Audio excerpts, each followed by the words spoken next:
মুসলিম শরীফের প্রথম ৩টি হাদিস হল ১ নম্বর হাদিস, ইয়াহইয়া ইবনু ইয়াহইয়া রাহিমাহুল্লাহ ওমর ইবনুল খাত্তাব রাদিয়াল্লাহু আনহু থেকে বর্ণিত।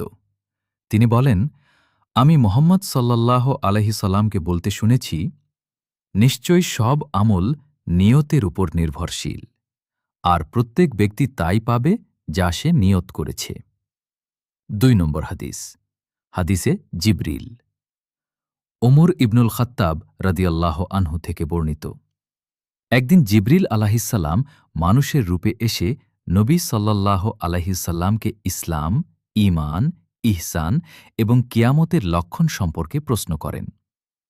শেষে নবী সাল্লাল্লাহু আলাইহিসাল্লাম বলেন, তিনি ছিলেন জিবরিল, তিনি তোমাদের কাছে তোমাদের দ্বীন শিক্ষা দিতে এসেছিলেন।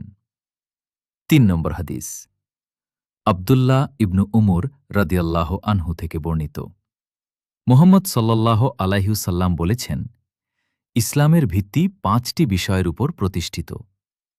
আল্লাহ ছাড়া কোনো উপাস্য নেই এবং মোহাম্মদ আল্লাহর রসূল এ সাক্ষ্য দেওয়া, সালাত কায়েম করা, জাকাত প্রদান করা, রমজানের রোজা রাখা এবং সামর্থ্য থাকলে হজ করা।